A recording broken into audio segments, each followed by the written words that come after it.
कवळे मांजर सांबर शिंगांची तस्करी करणाऱ्या दोघांना वन विभागाने हॉटेल झटकामध्ये दिला झटका। वन्यजीव तस्करी प्रकरणी मंचरमध्ये दोघांना ठोकल्या बेड्या। संरक्षित वन्यजीवांचे अवयव केले हस्तगत। वन्यजीवांच्या अवैध व्यापार विरोधात जुन्नर वन विभागाने कारवाई करत भारतीय खवले मांजर, पँगोलिन आणि सांबर हरिण यांच्या अवयवांची तस्करी करणाऱ्या दोघांना बेड्या ठोकल्या। मंचर शिवारात करण्यात आलेल्या कारवाईत सुमारे 3 किलो भारतीय खवले मांजराचे खवले, 3 नख्या, 4 सांबर हरणाचे शिंगे आणि 1 कार जप्त केली आहे। वन विभागाने दिलेल्या माहितीनुसार 16 फेब्रुवारीला मंचर येथील वनपरिक्षेत्र अधिकाऱ्यांना संरक्षित वन्यजीवांच्या अवयवांची बेकायदेशीर तस्करी होत असल्याची माहिती प्राप्त झाली होती। त्यानुसार मंचर येथील झटका हॉटेल परिसरात वन विभागाने सापळा रचून आरोपी उदय शंकर सुर्वे आणि नईम करीम खान दोघेही राणा श्रीवर्धन, जिल्हा रायगड यांना ताब्यात घेतले। यावेळी त्यांच्याकडे वन्यजीवांचे अवैध अवयव आढळून आले। या प्रकरणी गुन्हा नोंदवण्यात आला आहे। वन विभागाने सांगितले की भारतीय पँगोलिन आणि अधिकाऱ्यांनी सांबर हरिण या दोन्ही प्रजाती वन्यजीव संरक्षण कायद्याच्या अनुसूची 1 मध्ये समाविष्ट आहेत। त्यामुळे प्रजातीची शिकार, अवयवांचा ताबा, वाहतूक किंवा व्यापार करणे हे दखलपात्र गुन्हे आहेत। ही कारवाई पुणे वन विभागाचे मुख्य वनसंरक्षक आशिष ठाकरे, जुन्नर विभागाचे उपवनसंरक्षक प्रशांत खाडे यांच्या मार्गदर्शनाखाली परिवीक्षाधीन उपवनसंरक्षक लोकेश पाटील, सहाय्यक वनसंरक्षक अमृता शिंदे, वनपरिक्षेत्र अधिकारी विकास भोसले यांनी केली। वन विभागाने या कारवाईत मांजराचे 3 किलो खवले, 3 नख्या, हरिणाचे शिंगे जप्त केले आहेत। सर, आज जी कारवाई झाली त्याच्याबद्दल माहिती द्या सर। काल साधारण एक वाजता दरम्यान म्हणजे मंचर येथे नईम करीम खान आणि उदय शंकर सुर्वे या 2 व्यक्ती वन्यप्राणी खवले मांजर आणि वन्यप्राणी सांबर या वन्यजीव संरक्षण अधिनियम 1972च्या अनुसूची 1 मधील वन्यप्राण्यांच्या मृगया चिन्हांची म्हणजेच काही अवयवांची तस्करी करणार असल्याबाबत वन विभागाला गोपनीय माहिती मिळाली होती।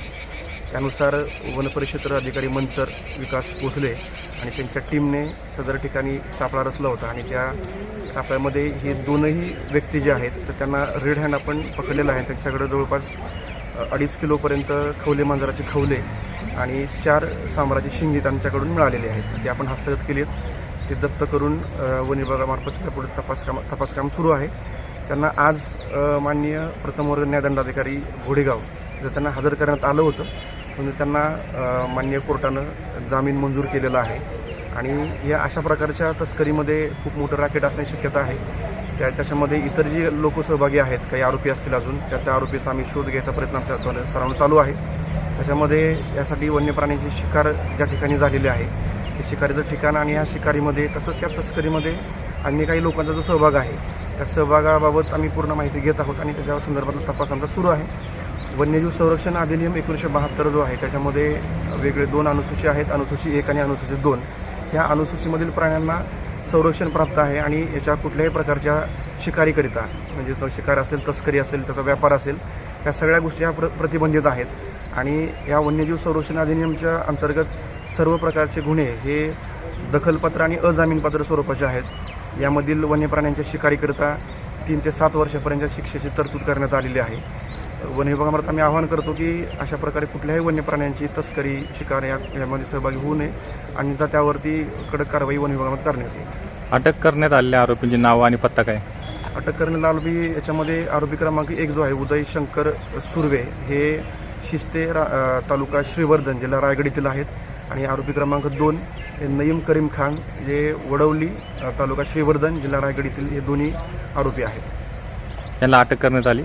मंचर कुठं अटक करण्यात आली आणि काय उद्देशाने त्या ठिकाणी आले ते? काल त्यांना दुपारी साधारण 1-1:30च्या सुमारास आम्ही आमच्या मंचर वनपरिक्षेत्र अधिकारी विकास भोसले आणि त्यांची टीमनं त्यांना मंचर या ठिकाणी जे समाधान खानावळ आणि मागच्या बाजूला झटका खानावळ त्या परिसरामध्ये हे त्यांच्याकडील असणारे खवले मांजराचे जे खवले आहेत आणि सोबत असणारी सांबर वन्यप्राण्याची शिंग आहेत याच्या तस्करी करता किंवा त्याच्या विक्री करता इथं आले होते वनविभागामार्फत त्यांना सापळा रचून त्याच ठिकाणी मुद्देमाला सहित त्यांना जाग्यावरती पकडण्यात आलेलं आहे. सदरील हे जे आरोपी आहेत हे कुणाला विकणार होते आणि तसं पाहायला गेलं तर खवल्या मांजराचे खवले आहेत हां. आणि साम्राज्य शिंग आहेत यांचा पुढं काय उद्देशाने वापर होतो आणि कशा पद्धतीने त्याचा वापर करण्यात येतो? हे अशा प्रकारची तस्करी किंवा हा अशा प्रकारचा जो व्यापार आहे वन्यजीवांच्या अवयवांचा, तर तो अशा अननोन काही गोष्टींसाठी त्यांचा वापर केला जातो. जसं की काही ठिकाणी त्याचा मांस म्हणून पण वापर केला जातो ते शिकार करून. आणि खवले मांजराची खवले जे आहेत ती वेगवेगळ्या औषधी कारणास्तव त्यांची मोठ्या प्रमाणात शिकार केली जाते. खवले मांजर हे तसं बघायला गेलं तर आजच्या तारखेपर्यंत म्हणजे ॲज ऑन डेट टुडे आपल्याला हे IUCN नावाची आंतरराष्ट्रीय संस्था जी आहे त्या संस्थेनुसार हे खवले मांजर दुर्मिळ आणि संकटग्रस्त म्हणून घोषित केलेलं आहे. आणि खवले मांजर हे जगामध्ये सगळ्यात जास्त तस्करी होणारा वन्यप्राणी आहे, वाईल्डलाईफ आहे. त्याच्यामुळे त्याच्याकडं वन विभाग असेल किंवा इतरही काही तपास यंत्रणा असतील, आमची वाईल्डलाईफ कंट्रोल ब्युरो जी आहे संस्था नॅशनल लेवलची, त्यांच्यामार्फत देखील याच्यावर कंटिन्युअस वॉच ठेवला जातो आणि अशा प्रकारची शिकारीने आळा घातला जातो. हे आमची काल जी कारवाई झालेली आहे ही कारवाई आमच्या वनवृत्ताचे प्रमुख श्री आशिष ठाकरे सर, वनसंरक्षक पुणे, तसेच वन विभाग जुन्नरचे उपवनसंरक्षक श्री प्रशांत खाडे सर यांच्या मार्गदर्शनाअंतर्गत आमच्या जुन्नर विभागामध्ये प्रोबेशनर IFS म्हणून रुजू असलेले श्री लोकेश पाटील सर, तसेच वनपरिषद अधिकारी मनसर विकास भोसले आणि सर्व वनपरिषद मनसरची टीम यांच्यामार्फत ही कारवाई करण्यात आलेली आहे. हे काय मुद्देमाल पकडलाय यांची काय किंमत आहे, काय नक्की? जनरली वन विभागाकडून वाईल्डलाईफचे जे आर्टिकल्स असतात, ट्रॉफीज असतात, ह्याच्या कुठल्याही किमती ह्या दिल्या जात नाही. कारण ह्या तस्करीमधल्या ब्लॅक मार्केटच्या अशा घोषित रकमा असतात. आपण वन्य प्राण्यांच्या कुठल्याही अवयवांची किंमत वन विभागामार्फत केली जात नाही. परंतु ह्याच कारवाईमध्ये वन्य प्राणी खवले मांजराचे खवले आणि साम्राज्य शिंग, त्यासोबत आम्ही एक कार पण जप्त केलेली आहे, स्विफ्ट कार, ज्या गाडीमधून ह्यांनी वाहतूक केलेली आहे वन्य प्राण्यांच्या अवयवांची, आणि ती देखील आम्ही जप्त करून त्याच्या संदर्भात पुढील तपास सुरू आहे.